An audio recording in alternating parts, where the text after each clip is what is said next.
أعوذ بالله من الشيطان الرجيم. بسم الله الرحمن الرحيم. والتين والزيتون وطور سينين وهذا البلد الأمين. لقد خلقنا الإنسان في أحسن تقويم ثم رددناه أسفل سافلين إلا الذين آمنوا وعملوا الصالحات فلهم أجر غير ممنون. فما يكذبك بعد بالدين أليس الله بأحكم الحاكمين. قسم ہے انجیر اور زیتون کی اور طور سینا اور اس پرامن شہر مکہ کی. ہم نے انسان کو بہترین ساخت پر پیدا کیا، پھر اسے الٹا پھیر کر سب نیچوں سے نیچا کر دیا، سوائے ان لوگوں کے جو ایمان لائے اور نیک عمل کرتے رہے. ان کے لیے کبھی نہ ختم ہونے والا اجر ہے. پس نبی صلی اللہ علیہ وسلم اس کے بعد کون تمہاری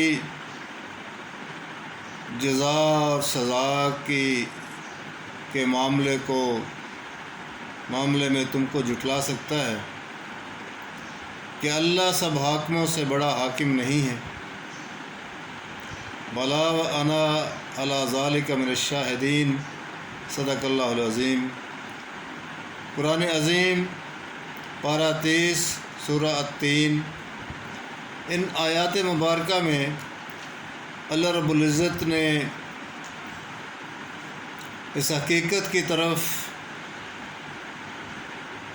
انسانوں کو متوجہ کیا ہے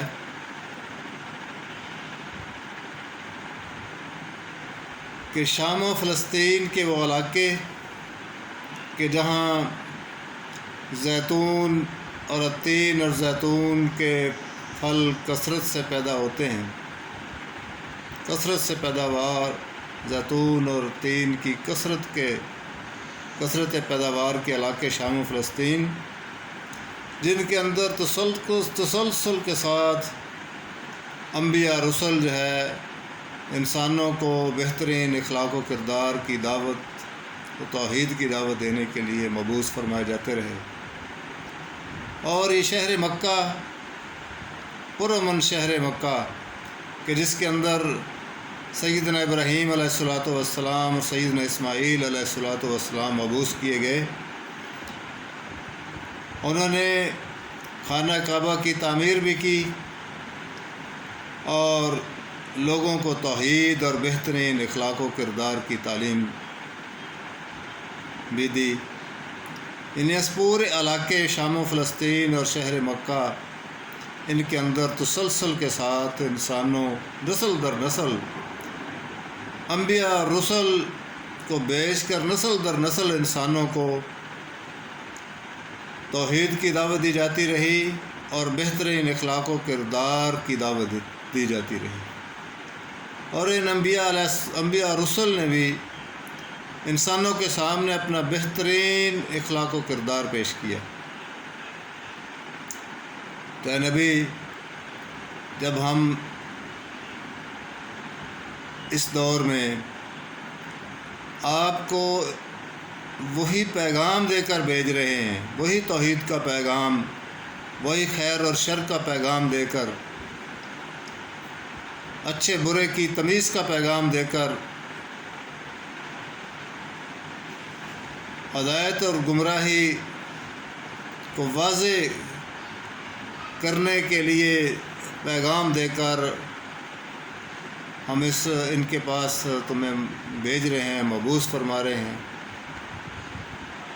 تو ان کے آپ سے پہلے تسلسل کے ساتھ یہی پیغام جو آپ کو دے کر بھیجا گیا ہے، یہی پیغام جو ہے ان کو دیا جاتا رہا ہے انبیاء رسل کے ذریعے سے، اور یہ اس سے مانوس ہیں، اس سے ناواقف نہیں ہیں. تو تسلسل کے ساتھ نسل در نسل یہ بات ان تک پہنچائی جاتی رہی ہے لہٰذا اور یہ نئی بات نہیں ہے ان کے لیے آپ کا پیغام، تو لہٰذا اسے جھٹلانے کے لیے جو جزا اور سزا کی دعوت آپ ان کے سامنے پیش کر رہے ہیں، جو تصور پیش کر رہے ہیں، اس کو جھٹلانے کے لیے ان کے پاس کوئی جواز نہیں ہے۔ وما یکذبک بعد بالدین، ان کے پاس کوئی جواز نہیں ہے۔ الیس اللہ بأحکم الحاکمین، کہ اللہ سب حاکموں سے بڑا حاکم یا حاکم اعلیٰ نہیں ہے؟ یقیناً ہے۔ اور جب تم دنیا کے چھوٹے چھوٹے حاکموں سے یہ توقع رکھتے ہو کہ وہ انصاف کریں گے، بدعمالیوں کی سزا دیں گے اور حسن عمل پر جزا دیں گے، تو پھر تم یہ کیسے توقع رکھتے ہو انسان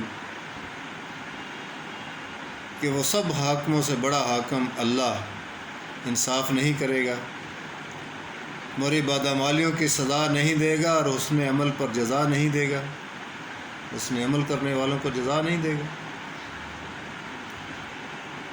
یہ تم یہ سمجھتے ہو اور یہ چاہتے ہو کہ اس کی دنیا کے اندر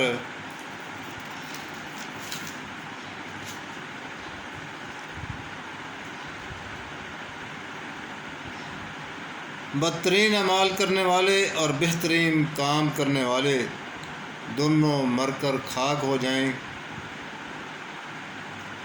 اور نہ کسی کو بدعمالیوں کی سزا ملے گی اور نہ کسی کو حسن عمل کی جزا ملے گی۔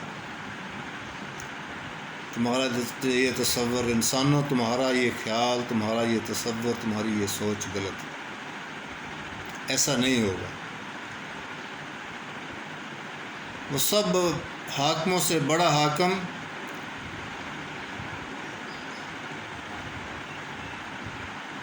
اصول حکمرانی پر عمل کرے گا، اور اصول حکمرانی کا تقاضا جو ہے وہ عدل ہے، وہ عدل کرے گا، اور بدعمالیاں لے کر اس کے سامنے حاضر ہونے والوں کو سزا دے گا، اور حسن عمل کا خزانہ لے کر جو ہے جانے والوں کو جزا دے گا۔